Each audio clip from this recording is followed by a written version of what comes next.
یہ میری رپورٹ خراب نہ کر دے، یہ میری انکریمنٹ نہ رکوا دے، یہ میرا یہ نہ بگاڑ دے، یہ میرے یہ نقصان نہ پہنچا دے. اس کا ڈر، اس کا ڈر، اس کا خوف، اس کی خوشامد، اس کے لیے جا کر طرح طرح سے اپنی عزت نفس کو ذلیل کروانا اس کے سامنے. یہ سب کچھ کیوں کرتا ہے انسان؟ جب سمجھتا ہے کہ اس کے ہاتھ میں میرا کوئی نفع ہے، اس کے ہاتھ میں میرے لیے کوئی ضرر ہے، یہ مجھے کوئی گزن پہنچا سکتا ہے، یہ مجھے کوئی نقصان پہنچا سکتا ہے، یہ میرے کوئی کام بنا سکتا ہے، یہ میری کوئی ضرورت پوری کر سکتا ہے. اسی کا نام شرک ہے. جہاں آپ نے یہ سمجھا کہ غیر اللہ کے اندر کوئی طاقت موجود ہے، وہی شرک ہے. بتوں سے تجھ کو امید ہے، خدا سے نومیدی، مجھے بتا تو صحیح اور کافری کیا ہے. شرک تو یہ ہے. جس پر بھی تمہیں یہ خیال ہے، کلمہ ہے یہ کلمہ سوم، لا حول ولا قوت الا باللہ. ذرا اس پر دل کو کبھی اگر آپ تصور کریں، پھر فرض کریں، دل ٹھک جائے اس پر، کوئی طاقت نہیں. یہی بات تھی جو شیخ عبد القادر جیلانی رحمت اللہ علیہ نے اپنی وصیت میں اپنے بچے سے کہی. 11ویں دینے والے ہیں، لیکن حضرت شیخ عبد القادر جیلانی کی وصیت اور تعلیمات کو کتنے لوگ ہیں جانتے ہو؟ یہ جن مقامات تک پہنچے ہیں وہ کس چیز کی بدولت پہنچے؟ انہوں نے جو پیغام دیا وہ کیا تھا؟ اے میرے بچے، جس طریقے سے قرآن مجید میں حضرت لقمان کی نصیحتیں جو ہے نقل کر دی گئی ہیں، میں یہ عرض کروں گا بالفرض اگر قرآن حضرت عبد القادر جیلانی کے بعد نازل ہوا ہوتا تو شیخ عبد القادر کی یہ نصیحتیں بھی قرآن میں درج ہوتی. اتنی اونچی نصیحتیں ہیں. اے میرے بچے، اس حقیقت کو ذہن نشین کر لے، لا فاعل فی الحقیقت ولا مؤثر الا اللہ. اس کائنات میں نہ کوئی فاعل حقیقی ہے نہ مؤثر حقیقی ہے سوائے اللہ. کسی شے میں کوئی تاثیر نہیں اگر اللہ نہ چاہے. آگ جلا نہیں سکتی اگر اللہ نہ چاہے. پانی ڈبو نہیں سکتا اگر اللہ نہ چاہے. زہر ہلاک نہیں کر سکتا اگر اللہ نہ چاہے. کوئی چیز فائدہ نہیں پہنچا سکتی اگر اللہ نہ چاہے. تو در در پہ کیوں سر جھکاتے ہو؟ در در پر کیوں جبیں سائی کرتے ہو؟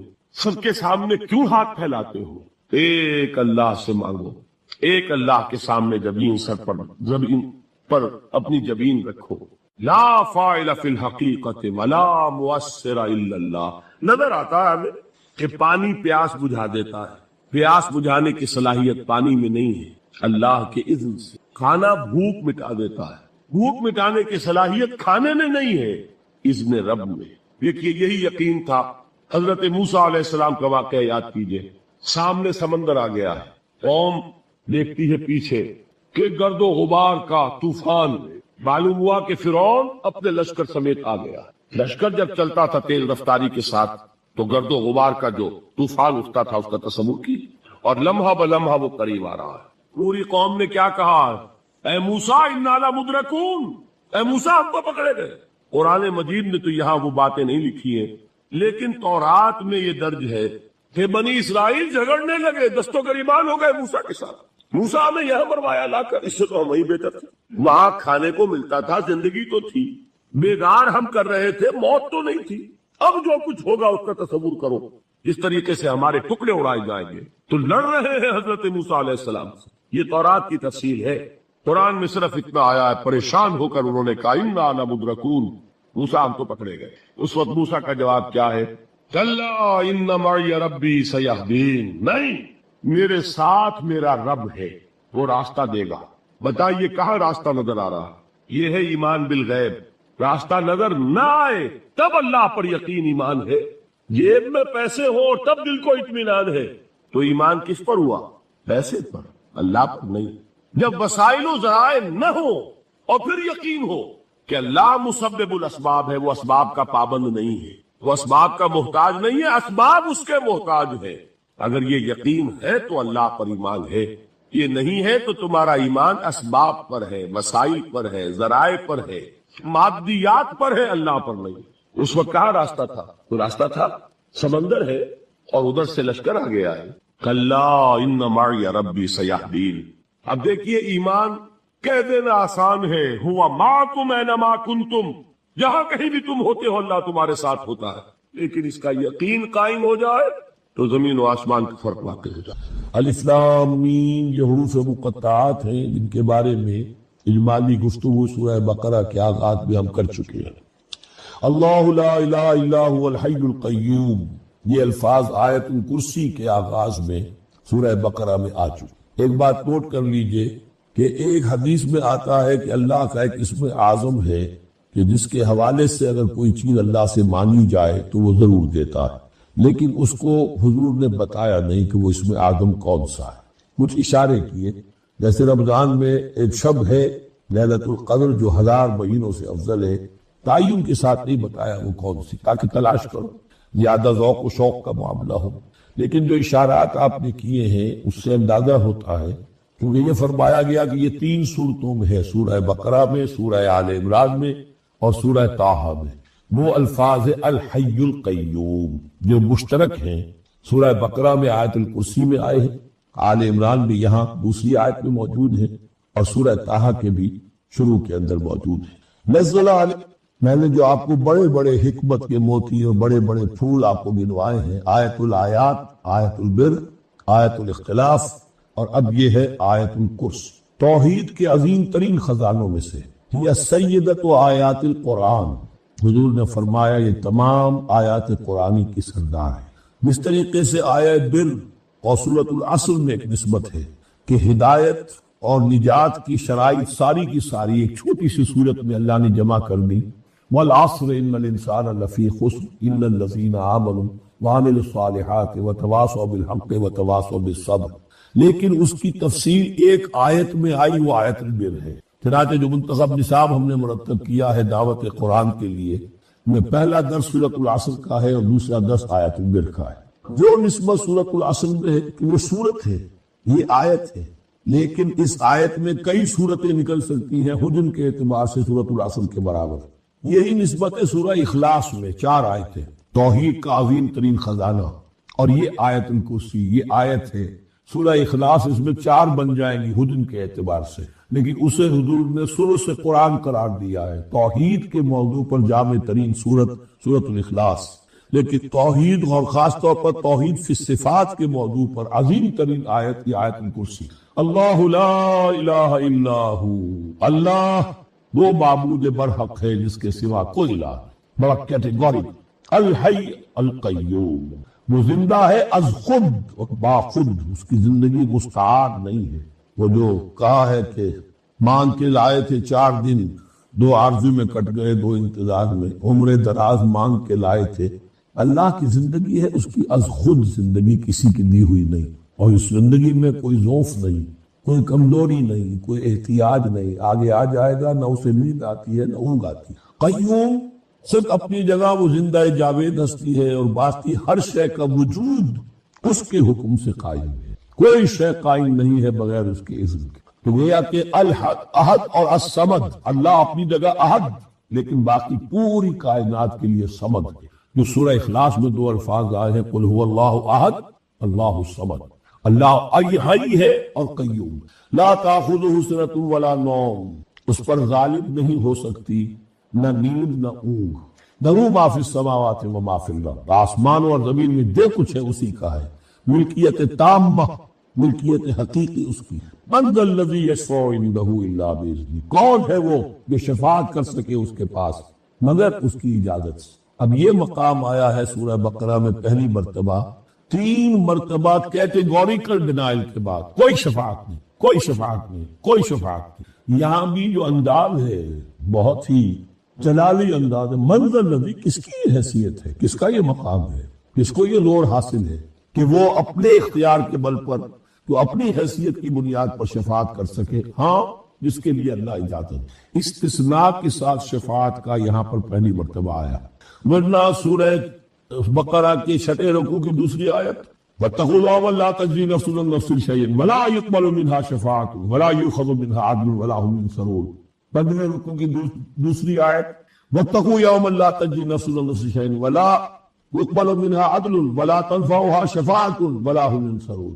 اور اب اس سے پہلے کی آیت میں آ چکا ہے وَلَا شَفَاعَةٌ، کوئی شفاعت مفید نہیں ہوگی، لیکن یہ اس میں ایک استثناء ہے۔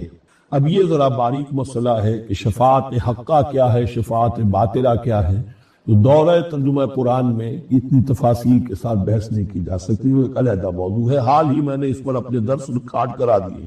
یعلم ما بین ایدیہم وما خلفہم، وہ جانتا ہے جو کچھ ان کے سامنے اور جس کو پیچھے ہے۔ عام طور پر دنیا میں ہم سفارش کرتے ہیں تو کہتے ہیں کہ بھئی میں جانتا ہوں شخص کو بہتر، اصل میں جیسا کچھ یہ نظر آتا ہے ویسا نہیں ہے، یا جیسا کچھ فیکٹس آن دی فائل آ گئے ہیں وہ بڑے ہی ڈیسیونگ ہے، اصل حقائق کچھ اور ہے اس کیس کے، وہ میں آپ کو بتاتا ہوں۔ یہ بات اللہ کے سامنے کون کہہ سکتا ہے؟ جبکہ اللہ تو جانتا ہے جو کچھ ان کے سامنے، جو کچھ ان کے پیچھے ہے، اور ان کا حال یہ وَلَا يُحِيطُونَ بِشَيْءٍ مِّنْ عِلْمِهِ إِلَّا بِمَا شَاءَ، اور وہ احاطہ کر بھی نہیں سکتے اللہ کے علم سے کسی شے کا سوائے اس کے جو اللہ چاہے۔ باقی ہر ایک کے پاس علم جو ہے اللہ کا عطائی علم ہے، دیا ہوا علم ہے، محدود علم ہے، بڑے سے بڑا رسول ہو، بڑے سے بڑا ولی ہو، بڑے سے بڑا فرشتہ ہو۔ لا علم لنا الا ما علمتنا، ہم پڑھائیں چوتھے رکوع میں، تو کون کہہ سکتا؟ من ذا الذی یشفع عنده الا باذنہ یعلم ما بین ایدیہم وما خلفہم ولا یحیطون بشیء من علمہ الا بما شاء وسع کرسیہ السماوات والارض، اس کی کرسی تمام آسمانوں اور زمین کو محیط۔ اب کرسی کے دو مفہوم یہاں ہو سکتے ہیں، ایک یہ کہ اس سے جو معنی مراد ہے یعنی اس کا اقتدار، اس کی قدرت، اس کا جبر، اس کا اختیار، یہ اتھارٹی پوری کائنات کو۔ ایک یہ بھی ہو سکتا ہے کہ اللہ تعالیٰ کے لیے ہم نہیں جان سکتے، یہ آیات متشابہات میں سے ہے کہ کوئی شے بھی ہو واقع جس کو ہم اسے کرسی کہہ سکتے، عرش، کرسی، ان سب کے بارے میں یہ دونوں باتیں ذہن میں رکھیے۔ یہ بھی ہو سکتا ہے کہ ان کی کوئی مجسم حقیقت ہو جو ہمارے ذہن سے، ہمارے تخیل سے ماورا ہے، اور یہ بھی ہو سکتا ہے اس سے استعارہ مراد، اس کا اقتدار و اختیار آسمانوں اور زمین پر چھایا ہوا ہے۔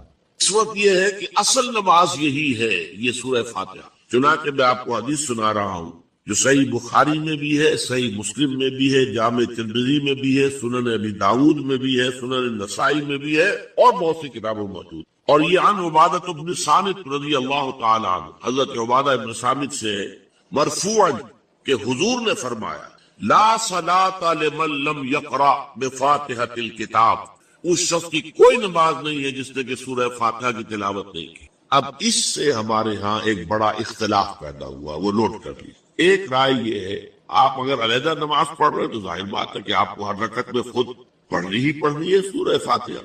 جب باجماعت پڑھ رہے ہیں اب کیا شکل ہے؟ امام پڑھ رہا ہے سورہ فاتحہ تو کیا مقتدی کو بھی پڑھنی چاہیے؟ اس حدیث میں جو الفاظ کی شدت ہے اس کی بنا پر رجحان یہ ہوتا ہے کہ یقیناً اس صورت میں ہر شخص کو لا صلاۃ لمن لم یقرأ بفاتحۃ الکتاب، جس نے کہ فاتحہ کی تلاوت نہیں کی، قرات نہیں کی، ان کی کوئی نماز ہی نہیں۔ تو یہ موقف ہے امام شافعی کا، یہی مسلک ہے ہمارے اہل حدیث بھائیوں کا کہ آپ چاہے اکیلے نماز پڑھ رہے ہو، چاہے امام کے پیچھے پڑھ رہے ہو، اور چاہے امام جو ہے وہ جہری رکعت پڑھا رہا ہے اور چاہے سری رکعت پڑھا رہا ہے۔ خاموشی والی رکعت سورہ آپ کو معلوم ہے کہ نماز جو ظہر اور عصر کی ہے تو چاروں رکعتیں جو ہے وہ سری ہے، مغرب کے اندر آ کر دو جہری ہیں ایک سری ہے، عشاء میں آ کر دو جہری ہیں دو سری ہیں، سورہ اور نماز فجر کے اندر دونوں جو ہیں وہ جہری ہے۔ تو چاہے جہری ہو چاہے سری ہو، آپ کو بھی لازماً جو مقتدی ہے اسے بھی سورہ فاتحہ پڑھنی ہوگی۔ اب اس کے لیے انہوں نے یہ طریقہ جو ہے تلقین کیا ہے کہ امام تیزی سے نہ پڑھے، رک رک کر پڑھے، الحمدللہ رب العالمین، اس کے بعد اتنا وقفہ دے دے کہ جو مقتدی ہے وہ بھی کہہ لے اپنے دل میں یا پڑھ لے الحمدللہ رب العالمین الرحمن الرحیم۔ تو یہ رک رک کر پڑھنا، خاص طور پر اگر آپ کو موقع ہوا ہو کسی اہل حدیث امام کی امامت میں نماز ادا کرنے کا، تو آپ دیکھیں گے کہ بڑا فرق ہے۔ ہمارے جو حنفی امام الحمدللہ رب العالمین الرحمن الرحیم مالک یوم الدین ایاک نعبد و ایاک نستعین، 4 آیتیں جو ہے وہ بھی ایک ساتھ میں پڑھ جائیں گے۔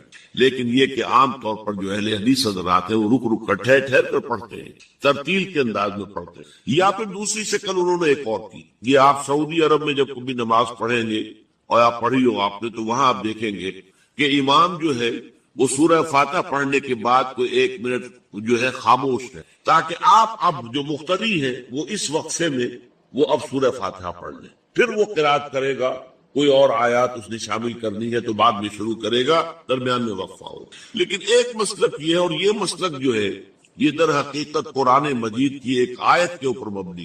سورہ اعراف کے آخر میں فرمایا گیا وَإِذَا قُرِئَ الْقُرْآنُ فَاسْتَمِعُوا لَهُ وَأَنصِتُوا، جب قرآن پڑھا جا رہا ہو تو توجہ سے اسے سنو، خود خاموش رہو۔ اب یہ قرآن مجید کی آیت ہے، اس کی بنا پر ایک رائے یہ ہے کہ آپ امام کے پیچھے سورہ فاتحہ نہیں پڑھیں. پڑھا جا رہا ہے سنو اس کو، خود خاموش رہو. اور اس کے لیے وہ دلیل دیتے ہیں کہ یہ شکل ایک وفد کی سی ہے. جیسے کسی بڑی شخصیت کے پاس اگر آپ کا کوئی وفد جاتا ہے، 8-10 افراد ہیں، ان میں اسپوکس مین ایک ہوتا ہے، وہ بات کرتا ہے، باقی سب لوگ موجود رہتے ہیں، سنتے ہیں. اسی طریقے سے امام جو ہے وہ گویا کہ آپ کا نمائندہ ہے، اور وہ پڑھ رہا ہے الحمدللہ رب العالمین الرحمن الرحیم مالک یوم الدین. تو امام کی قرات ہی آپ کی بھی قرات ہو. گویا کہ اس آیت سے، اس حدیث سے اختلاف نہیں ہے، اس کی تعبیر سے اختلاف ہے کہ امام کا قرات کر لینا در حقیقت مقتدیوں کی طرف سے بھی قرات. اس میں جو حنفی مسلک ہے وہ بہت سخت ہے، اور وہ یہ ہے کہ چاہے سری نماز ہو اور چاہے جہری ہو، ہر کسی بھی حالت میں مقتدی جو ہے وہ سورہ فاتحہ نہیں پڑھے. اب اس میں ذرا سا سوال پیدا ہوتا ہے کہ جہری رکعت میں تو اس آیت کا اطلاق ہو جائے گا کہ وَإِذَا قُرِئَ الْقُرْآنُ فَاسْتَمِعُوا لَهُ وَأَنصِتُوا. سری میں تو اس آیت کا اطلاق نہیں ہوتا. بہرحال یہ مسلک ہے امام شافعی کا، ایک انتہا پر ہے، ہر صورت میں سری ہو یا جاری ہو آپ کو پڑھنی ہی پڑھنی ہے. اور امام ابو حنیفہ دوسری انتہا پر ہے کہ چاہے سری ہو چاہے جاری ہو کسی شکل میں نہیں پڑھ. امام مالک کا مسلک ہے درمیان میں، اور میں اس میں کوئی جھجک محسوس نہیں کرتا کہ میں آپ کے سامنے عرض کر دوں کہ میں اس پر عمل پیرا ہوں. وہ کیا ہے؟ جہری نماز میں خاموش رہو اور سنو. اس آیت کا اطلاق ہو جائے گا جب بلند آواز سے پڑھ رہا ہے امام تو پوری توجہ، فاستمعوا له، اپنی پوری توجہ کو اس کے سننے کے اوپر مرکوز کر دو اور خود خاموش. سری رکعت میں البتہ جبکہ وہ بھی خاموشی سے پڑھ رہا، آپ بھی خاموشی. بہرحال ان چیزوں میں میں نے یہ سب کوئی بیان کیا ہے تو اس سے جو میرا مقصود ہے وہ یہ ہے کہ معلوم ہو جائے کہ اس میں کوئی بڑی بنیادی بات نہیں ہے. نہ یہ کہ جو حنفی ہیں وہ اس حدیث کا انکار کرتے ہوں کہ لا صلاۃ لمن لم یقرأ بفاتحۃ الکتاب، کیسے وہ انکار کریں گے؟ اور نہ ہی کوئی جو حنبلی ہے یا اہل حدیث ہے وہ قرآن کی اس آیت کا اختلاف سے جو ہے وہ اختلاف کر سکتا ہے کہ اذا قرئ القرآن فاستمعوا له وانصتوا. لیکن یہ کہ اس کے پھر اس سے جو احکام کا استنباط ہے اس میں اختلاف ہو جاتا ہے، تو اس کو نہیں سمجھنا چاہیے کہ یہ کوئی بہت بڑی اہمیت والی بات ہے. ماں کے جو فرض نماز ہے اصل اہمیت ہمارے ہاں عام طور پر مذہبی حلقوں میں اور خاص طور پر جو ذرا متصوفانہ انداز کے رنگ کے لوگ ہوتے وہ فرض کو تو بس ایسے ہی ادا کر لیتے ہیں جیسے بس اس کی کوئی اہمیت نہیں. بلکہ بعض لوگ وہ بھی ہیں کہ فرض کو تب کر دیتے ہیں، نوافل پر سارا زور، صرف رات کی نماز پر زور دیا جا رہا ہے. فرض نمازوں یہ ہم نے دیکھے ہیں، ایسے لوگ بالفعل دیکھے. یہ تمام چیزیں جو ہیں در حقیقت اس کی راہ نبوت سے انسان کو ہٹا دینے والی. فرض کتنا فرض، نفل کتنا. نوافل کے بارے میں جو ہے شریعت سے ثابت ہے، وہ تہجد بھی نافلۃ لک، حضور کے لیے تو لازم تھی، باقی کے لیے لازم نہیں ہے.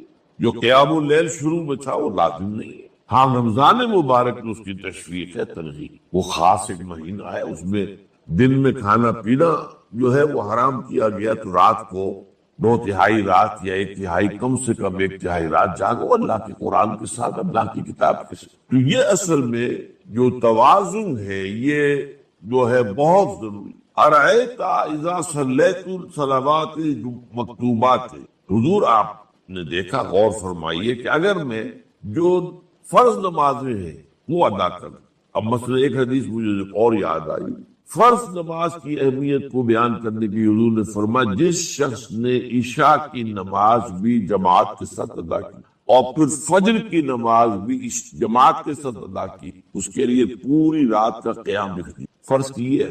تو اذا صلیت المکتوبات صلوات المکتوبات وصمت رمضان، اور میں روزہ بھی رمضان کے روزے رکھ لوں، باقی روزہ رکھنا آپ کی مرضی پر ہے، رکھیں ٹھیک ہے، لیکن وہ جو لازم نہیں ہے. نجات کے لیے لازم جو بیس لائن ہے وہ جو عبادات فرض، اس کے بعد جتنا آدمی اضافہ کر سکے. حالات کو بھی دیکھیں، بعض حالات ایسے ہوں گے کہ اس میں اصل اہمیت جہاد کی ہو جائے گی، قتال کی ہو جائے. اب ایسا حال بھی ہو سکتا ہے کہ اسلامی نظام قائم ہے، اسلامی حکومت قائم ہے، نظام خلافت قائم ہے، تو اب قتال کا معاملہ جو وہ حکومت کے ذمہ ہے، حکومت انتظام کرے گی. اگر کہیں 10,000 آدمی چاہیے، 10,000 آدمی نکل آئے جانے کے لیے، تو باقی آرام سے گھر میں سوئیں یا نوافل پڑھے، ساری رات کھڑے رہے، ٹھیک ہے، یہ تقرب بالنوافل کا موقع ہوگا۔ لیکن اگر اللہ کا دین جو ہے وہ مغلوب ہے، پامال ہے، اسے پاؤں تلے رودا جا رہا ہے، شریعت کی دھجیاں بکھیری جا رہی ہیں، عوامر کا استہزاء ہو رہا ہے، اور جو منکرات ہیں ان کی تبلیغ ہو رہی ہے، اس وقت آدمی نوافل میں لگا رہے، وہاں تو فرض ہو جائے گا امر بالمعروف نہی عن المنکر۔ کیا ہم نے آپ کے لیے آپ کے سینے کو کھول نہیں دیا، انشراح نہیں دے دیا آپ کو، اور آپ پر جو ایک بوجھ پڑا ہوا تھا وہ اٹھا نہیں لیا؟ الذی انقض ظہرک، جو آپ کی قبر کو دوہرے کیے دے رہا تھا، توڑے دے رہا تھا، ورفعنا لک ذکرک، اور ہم نے آپ کے ذکر کو بلند کر دیا۔ فإن مع العسر یسرا، ان مع العسر یسرا، تو یقیناً مشکل کے ساتھ ہی آسانی ہے، یقیناً مشکل کے ساتھ ہی آسانی ہے۔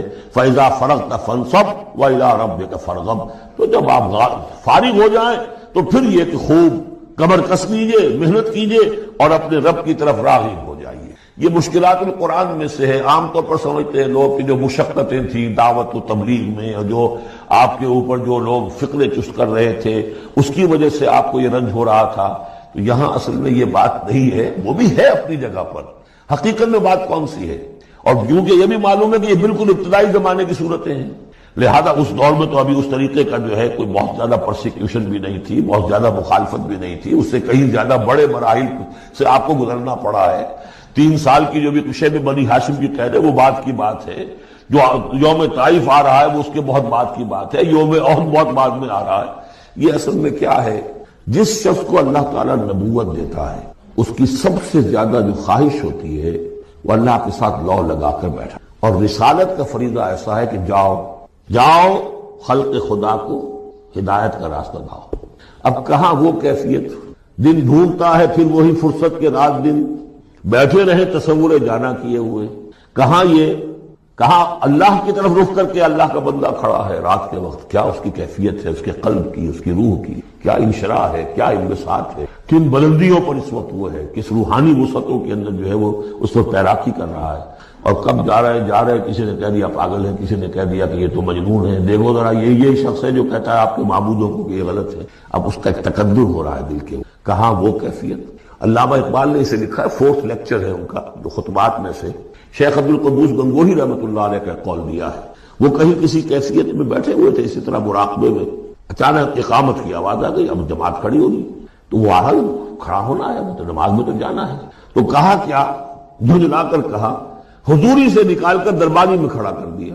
اس وقت جس مراقبے کی کیفیت میں میں تھا وہ تو حضوری کی کیفیت مجھے حاصل، اب میں دربانی میں آ گیا ہوں یہاں پر۔ نماز تو آپ پڑھیں گے تو امام کے پیچھے پڑھیں گے، اس نے کہا اللہ اکبر تو کرنا ہی ہے رکوع، چاہے ابھی آپ کے دل چاہ رہا ہے اور قرآن پڑھا جائے تو کیسے ہوگا، تو اس کا حکم ماننا آپ نے۔ آپ چاہ رہے ہیں سجدے میں پڑے رہے ابھی سر نہ اٹھائیں، لیکن وہ تو کہے گا اللہ اکبر، تو سر آپ نے اٹھانا ہی ہے۔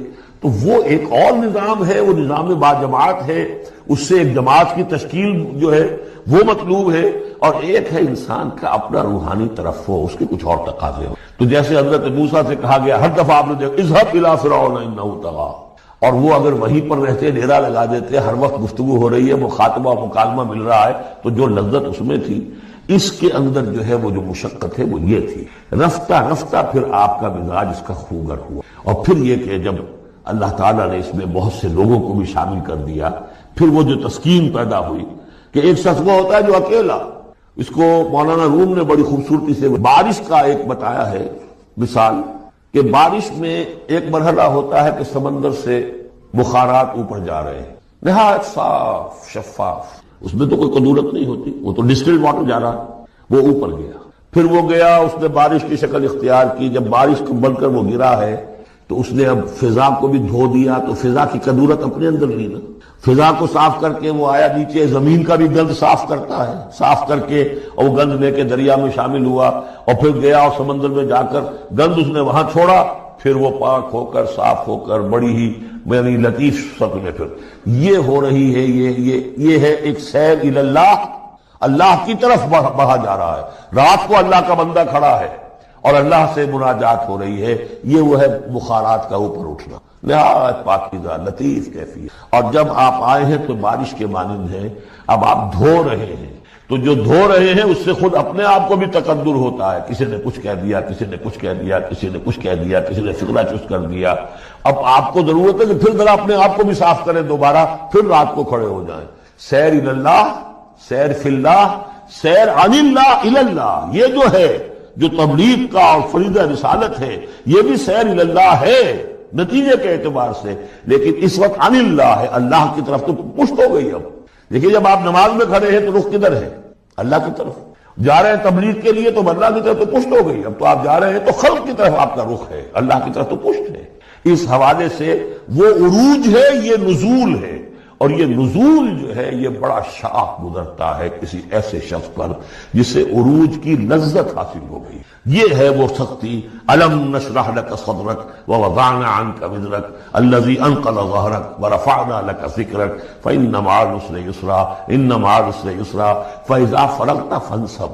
اے نبی وہ وقت آ جائے گا آپ اپنے اس فرض منصبی سے جب فارغ ہو جائیں گے، جب اللہ کا دین غالب آ جائے گا، پھر آپ یکسو ہو کر وہ جو آخر میں آیا اذا جاء نصر اللہ والفتح ورأيت الناس يدخلون في دين الله افواجا فسبح بحمد ربك واستغفر انه كان توابا، پھر آپ ہمہ وقت اسی کام میں لگ جائیے. اور اسی لیے حضور نے اس وقت آخری فیصلہ کیا اللہم فی الرفیق الاعلی.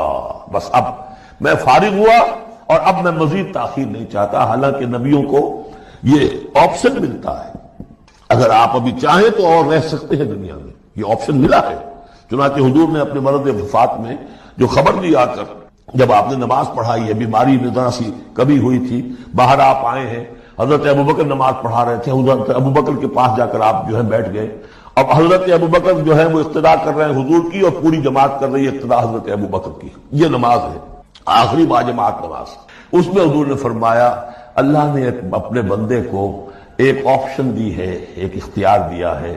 وہ چاہے تو، اب جو ایگزیکٹ الفاظ یاد نہیں ہے، نتیجہ اس کا یہی ہے کہ چاہے تو ابھی دنیا میں اور رہے، تو بندے نے اللہ کو قبول کر. حضرت ابوبکر رو پڑے اور لوگ حیران ہوئے، رو کیوں رہے ہیں؟ یہ تو کوئی بات ایسی ہے نہیں. ان کے سمجھ میں آ گیا تھا کہ آپ نے اپنے انتقال کی خبر کر ہمیں دی. تو یہ فیصلہ اللہ فی الرفیق الاعلی، یہ جو شاخ گزر رہا تھا نا، یہ دنیا کے اندر معاملہ دعوت و تبلیغ، یہ اس روحانی جو ربط ہوتا ہے اللہ کے ساتھ، اس کے اعتبار سے اس میں رکھنا پڑتا ہے. کہاں وہ کیفیت، کہاں یہ کیفیت. اور اس کی وجہ سے جلدی آپ نے فرمائی، میں سمجھتا ہوں کہ اگر ابھی جو لوگ، یہ اتنا عظیم انقلاب برپا ہوا تھا عرب میں، اور جب رأیت الناس يدخلون فی دین اللہ افواجا، ان کی ابھی بڑی تربیت کی ضرورت تھی. یہ تربیت کے مراحل ابھی ان کے پورے نہیں ہوئے تھے. یہ تو صرف مکے اور مدینے کے لوگ تھے جو آپ کی تربیت سے اس طریقے سے بہرہ اندوز ہوئے اور ان مستفید ہوئے. یہ جو پورا عرب جو ہے ایمان لے آیا، اور ان کو تو آپ کی تربیت کا بھی وقت نہیں ملا. بہرحال جب یہ کام ہو چکے گا محمد، تو بس پھر آپ ہمہ تن ہمہ وقت اللہ کی طرف متوجہ ہو جائیے. صدق اللہ العظیم. آج جو مجھے موضوع دیا گیا ہے اس کے لیے میں نے سورہ اعراف کی آیت نمبر 157 کا آخری ٹکڑا جو ہے وہ آپ کو سنایا ہے. اس کا ایک پس منظر ہے، وہ جان لیجیے. آپ کو معلوم ہے کہ جب حضرت موسیٰ بنی اسرائیل کو لے کر مصر سے نکلے ہیں، اس کے بعد مرحلہ آیا کہ اللہ تعالیٰ نے حضرت موسیٰ کو کوہ طور پر طلب فرمایا تورات عطا کرنے کے لیے. ان کی غیر حاضری میں ایک فتنہ کھڑا ہوا اور کچھ لوگوں نے ایک بچڑا بنا کر اس کی پرستش شروع کر دی بنی اسرائیل میں، سامری کا بنایا ہوا بچڑا.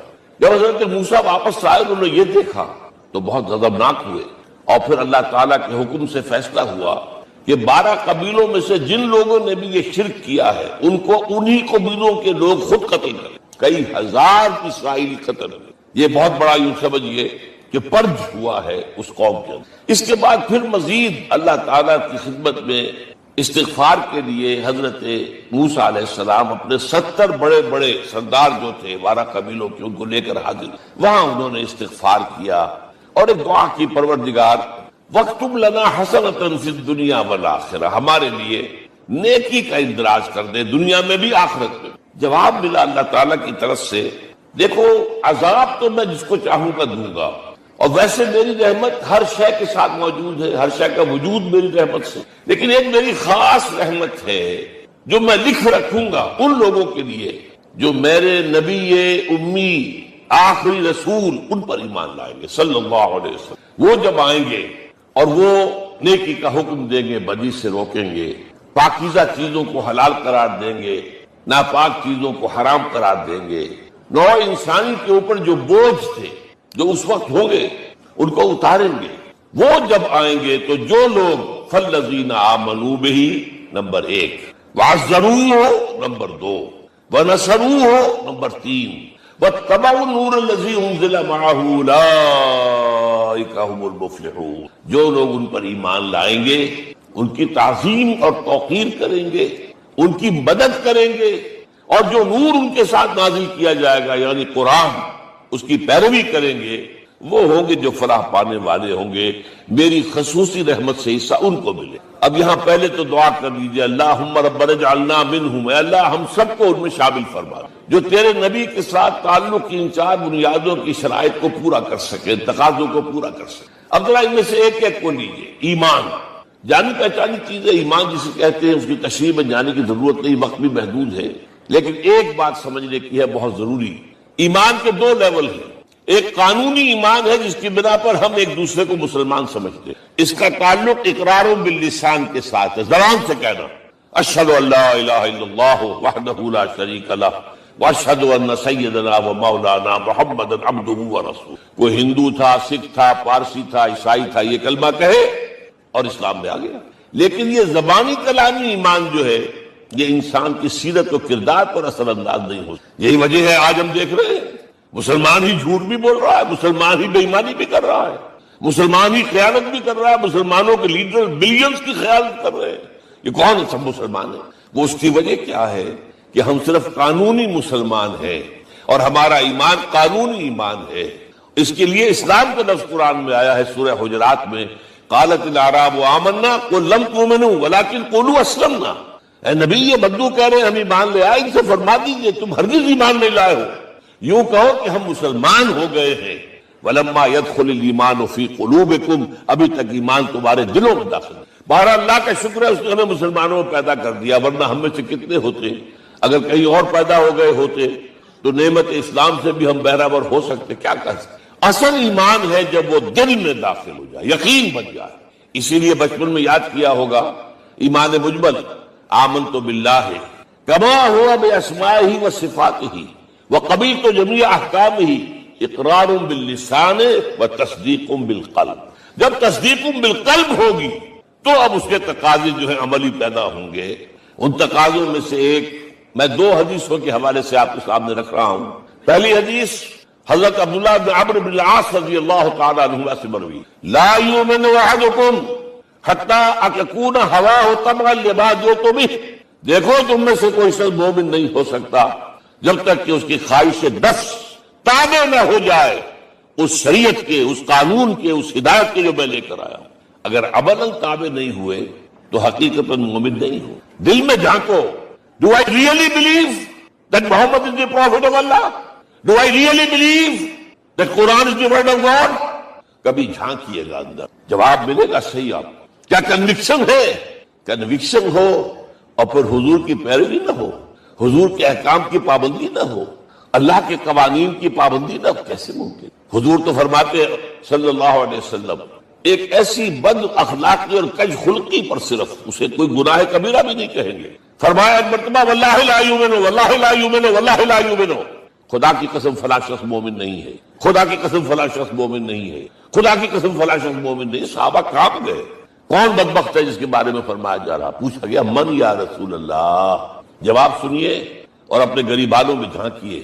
وہ شخص الذی لا یامن جارہ بوائقہ، وہ شخص جس کی شرارتوں کی وجہ سے اس کا پڑوسی چین میں نہیں ہے، امن میں نہیں ہے، وہ مومن نہیں ہے، خدا کی قسم نہیں ہے، خدا کی قسم نہیں. کیسے علیحدہ کر لیں گے اس ایمان کو اعمال سے اور ایمان کو اخلاق سے؟ آگے چلیے. وہ جو حدیث حضرت ابو ہریرہ سے، اور یہ متفق علیہ ہے، صرف بخاری کی نہیں ہے، بخاری جمع مسلم. لا یؤمن احدکم حتی اکون احب الیہ من والدہ وولدہ والناس اجمعین. تم میں سے کوئی شخص مومن نہیں ہو سکتا جب تک کہ میں اسے محبوب تر نہ ہو جاؤں، اپنے باپ سے بھی، اپنے بیٹے سے بھی، اور تمام انسانوں سے. جھانک لیجئے دل میں صورتحال یہ ہے یا نہیں ہے. کیوں محبوب ہو جائیں؟ اس لیے کہ آپ کے ذریعے ہدایت ملی، آپ کے ذریعے ہم اللہ سے جڑے ہیں. اور آپ کو معلوم ہے دنیا میں کوئی شاہ ہدایت نہیں، نعمت نہیں ہے جب تک کہ نعمت ہدایت نہ ہو. اگر صحت اچھی ہے، ہدایت نہیں ہے تو بدماشیاں کریں گے، کیا کریں گے؟ آپ کو معلوم ہے صحت اچھی جو ہے تو جا کے کھپے گی، اگر ہدایت نہیں ہے، اگر دولت ہے ہدایت نہیں، کیا کریں؟ گچھلے اڑائیں گے، عیاش کیا کریں گے؟ لوگوں پر اپنی دولت کا روب گاڑیں گے۔ اولاد ہے ہدایت نہیں ہے، یہ اولاد سہان روح بھی بن جائے گی کہیں آپ کے لیے۔ کوئی شے نعمت نہیں ہے جب تک نعمت ہدایت نہ ہو، اور ہدایت ہمیں ملی محمد رسول اللہ صلی اللہ علیہ وسلم، تو آپ سے بڑھ کر محبوب کون ہوگا؟ اس کے ضمن میں ایک بڑا پیارا واقعہ آتا ہے۔ حضرت عمر سے پوچھتے ہیں حضور ایک مرتبہ، عمر تمہیں مجھ سے کتنی محبت ہے؟ اندازہ کیجئے کہ اس قدر اپنائیت کسی سے ہوتی ہے تب یہ سوال ہوتا ہے، عمر تمہیں مجھ سے کتنی محبت؟ عرض کیا حضور مجھے آپ دنیا کے ہر انسان سے زیادہ محبوب ہیں۔ فرمایا اور اپنی جان سے؟ ذرا سا توقف کیا، دل میں جھانکا، ہاں حضور اب میں یہ بھی کہتا ہوں کہ میری جان سے بھی زیادہ عزیز ہے مجھے۔ آپ نے فرمایا الان عمر اب پہنچے ہو جو مقام ہے، اب درکار ہے، جو مطلوب ہے، تو محبت اس درجے کی، اطاعت اس درجے کی، اگر نہیں ہے تو ایمان نہیں۔ ہاں قانونی ایمان ہے، اب مسلمان ہے، اللہ کا شکر ہے، بہت بڑا فضل۔ اب اگلے بات پر آئیے، الضروح، ان کی توقیر، ان کی تعظیم کرے۔ یہ تعظیم کس درجے؟ اب وقت بہت کم ہے، میں صرف آپ کو سورہ حجرات ہی سے مثال دے رہا ہوں۔ فرمایا گیا یا ایھا الذین آمنوا لا ترفعوا اصواتکم فوق صوت النبی ولا تجہروا له بالقول کجہر بعضکم لبعض ان تحبط اعمالکم وانتم لا تشعرون۔ اے ایمان والو، کبھی اپنی آواز کو حضور کی آواز سے بلند تر نہ کر دینا، کبھی جس طرح بلند آواز سے ایک دوسرے سے بات کرتے ہو ایسے نہ کر بیٹھنا، مبادا تمہارے سارے اعمال حق ہو جائیں اور تمہیں پتہ بھی نہ چلے۔ تم تو کہو گے میں نے کوئی گناہ کبیرہ تو نہیں کیا، میں نے کوئی ڈاکہ نہیں ڈالا، چوری نہیں کی، کوئی زنا نہیں کیا، کوئی شراب نہیں پی، لیکن یہ سوء ادب، لا ترفعوا اصواتکم فوق صوت النبی ولا تجہروا له بالقول کجہر بعضکم لبعض ان تحبط اعمالکم وانتم لا تشعرون۔ یہاں ایک میں عملی بات بھی آپ کے سامنے رکھ دوں، صحابہ کے بارے میں تو بات سمجھ میں آ گئی کہ اپنی آوازیں پست رکھیں، ہم کیسے کریں؟ ہمارا ایک طرز عمل ہونا چاہیے۔ اگر کسی گفتگو میں کوئی شخص کہ حضور نے یہ فرمایا ہے، کبھی یہ نہ کہے میں نہیں مانتا، ہاں توقف کر لیں، بھائی میں تحقیق کروں گا کہ واقعی حدیث صحیح ہے یا نہیں، ٹھیک؟ ضروری نہیں کہ جو کہہ دے مان لیں آپ، محدثین نے کتنی محنتیں کر کر کے چھانٹی کی ہے، لہذا یہ، لیکن فوراً اگر آپ نے کہا نہیں میں نہیں مانتا، یہ عقل کے خلاف ہے، یہ فلاں ہے، یہ وہ ہے، یہ ہے کہ جو آپ سوء ادب کے مرتکب ہو رہے ہیں نبی اکرم صلی اللہ علیہ وسلم کی بارگاہ۔ ہاں توقف کریں، غور کریں، تحقیق کریں، معلوم ہو کہ یہ حدیث پختہ نہیں ہے، مستند نہیں ہے، پھر دوسری بات۔ اور یہ جان لیجئے ہمارا جو معاشرہ ہے اس کا ایک قانونی جو ہے احاطہ ہے، یہ بھی سورہ حجرات کی پہلی آیت ہے، یا ایھا الذین آمنوا لا تقدموا بین یدی اللہ ورسولہ۔ اللہ اور اس کے رسول کے احکام کا دائرہ ہے، اس کے اندر اندر رہو، باہر نہیں نکل سکتے، لیکن اس دائرے کے اندر ایک مرکزی شخصیت جس کی دل آویزی، جس کا حسن سلوک، جس کا حسن کردار، جس کا حسن اخلاق مرکز بن جائے، تمام لوگوں کی جذباتی محبت کا مرکز بن جائے، اگر یہ نہیں ہوگا تو معاشرہ مضبوط نہیں ہوگا۔ محض قانون اور دستور پر معاشرہ مضبوط نہیں ہوتا، کسی شخصیت۔ اب آپ کو معلوم ہے آخر ہندوستان کے معاشرے میں گاندھی کا ایک مقام ہے کہ نہیں ہے؟ آخر یہ سارا معاملہ چل رہا ہے اسی کے گرد کے نہیں؟ ماؤ زے تنگ کے معاملہ ہے کہ نہیں ہے؟ یہ سارا معاملہ دنیا میں عام لوگ کہہ دیتے، ریشنلسٹ لوگ، کہ ان چیزوں کی کیا ضرورت ہے؟ بھائی قانون دیکھنا چاہیے، دستور دیکھنا چاہیے، حکم دیکھنا نہیں بھائی، جذباتی واپس کہ ایک ہستی تو ایسی ہو کہ جس کے کچھ کہنے پر فوراً دبانے بند ہو جائے۔ اور اس کا نقشہ میں سعودی عرب میں دیکھتا ہوں، اگر وہاں کے دو بدو لڑ رہے ہوں سخت اور ایک دوسرے کو کھانے کو دوڑ رہے ہوں، کوئی شخص کہتے صلی علی النبی، فوراً خاموش، معلوم ہوتا ہے آگ کے اوپر کسی نے پانی ڈال دیا، خاموش، صلی علی النبی، صرف یہ کہہ رہے۔ یہ جذباتی وابستگی اگر محمد سے نہیں ہے صلی اللہ علیہ وسلم تو آپ کا معاشرہ کبھی مضبوط، یہ مرکزی شخصیت، یہ مرکز ہے، اسی لیے ان کے احترام کا یہ درجہ ہے، کیونکہ اس سے کیا ہوگا؟ تمہارا شیرازہ بکھر جائے گا، اگر ان کے ساتھ جذباتی محبت نہیں ہوگی تمہارا شیرازہ بکھر جائے گا۔ یہ آیا معاملہ۔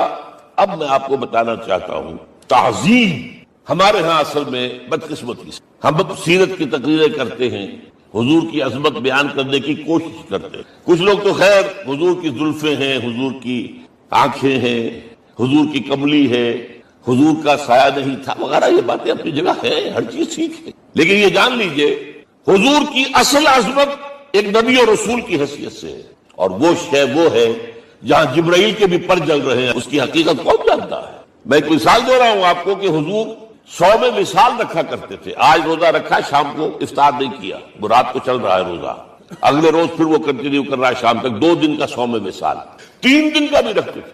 صحابہ نے اجازت چاہی، حضور ہمیں بھی اجازت دے دیں.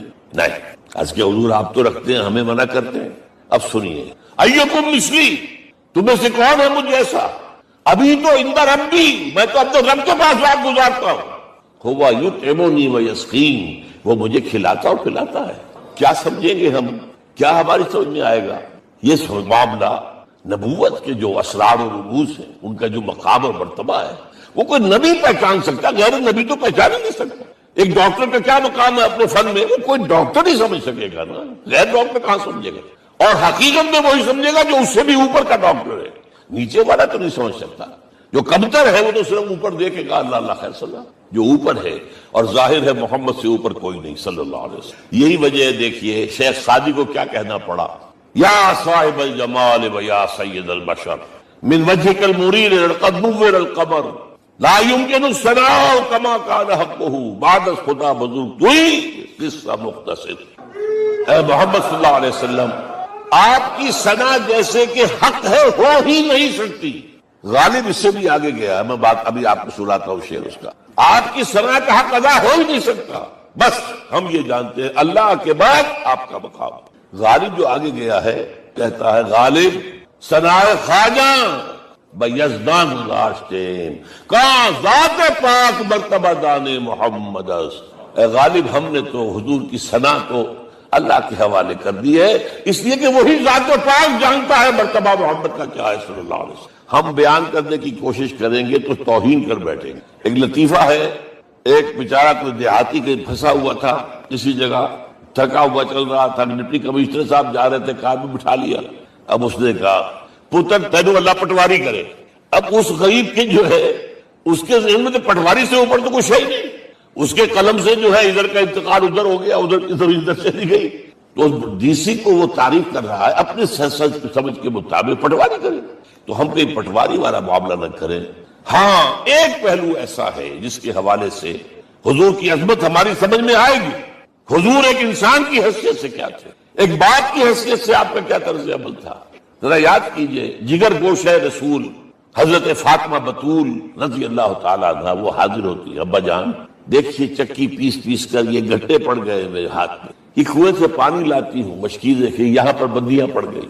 حضور اب تو عام لوگوں پر بھی آسانیاں ہیں، لوگوں کے ہاں غلام آ گئے ہیں، کنیزیں آ گئی ہیں، مال و دولت آ گئی ہے، مجھے بھی کوئی غلام کنیز عطا ہو جائے. اور آپ کو معلوم ہے یہ لخت جگر نور چشم محمد کی سب سے پیاری بیٹی صلی اللہ علیہ وسلم، کوئی شک نہیں، فاطمہ، کیا بیتی ہوگی حضور کے قلب پر. لیکن فرمایا، کیا بیٹی، یہ دنیا کی چیزیں ہماری لیے نہیں، میں تمہیں اس سے بہتر شے دیتا ہوں. تسبیح فاطمہ ہر نماز کے بعد 33 مرتبہ سبحان اللہ، 33 مرتبہ الحمدللہ، 33 مرتبہ اللہ اکبر کہہ لیا. لیکن سوچ لیجئے دل پر کیا گزری صلی اللہ علیہ وسلم. حضرت عائشہ سے پوچھئے، حضرت خدیجہ سے پوچھئے، حضور کیسے شوق تھے. آپ سے زیادہ خواتین کے حق میں نرم، گھر کے کام کا جھاڑو دے رہے ہیں، کپڑے جو ہے بوسیدہ انہیں سی رہے، گھر میں بیٹھے ہوئے یہ کام کرتے.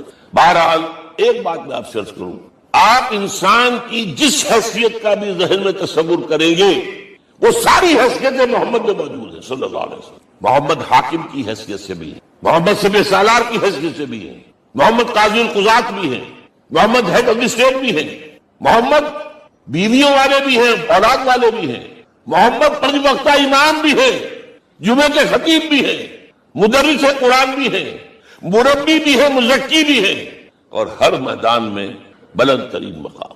کوئی ایسی جامع شخصیت ملے گی؟ ہمارے ہاں تو حال یہ ہے کہ جو خطیب صاحب ہوتے ہیں وہ 5 وقتہ نماز کیسے پڑھا سکتے ہیں؟ ان کا تو اونچا مقام ہے. 5 وقتہ نماز کے لیے تو علیحدہ چاہیے امام آپ کو، اور وہاں بھی ایک امام سینئر ہوگا، وہ عشاء مغرب اور فجر پڑھائے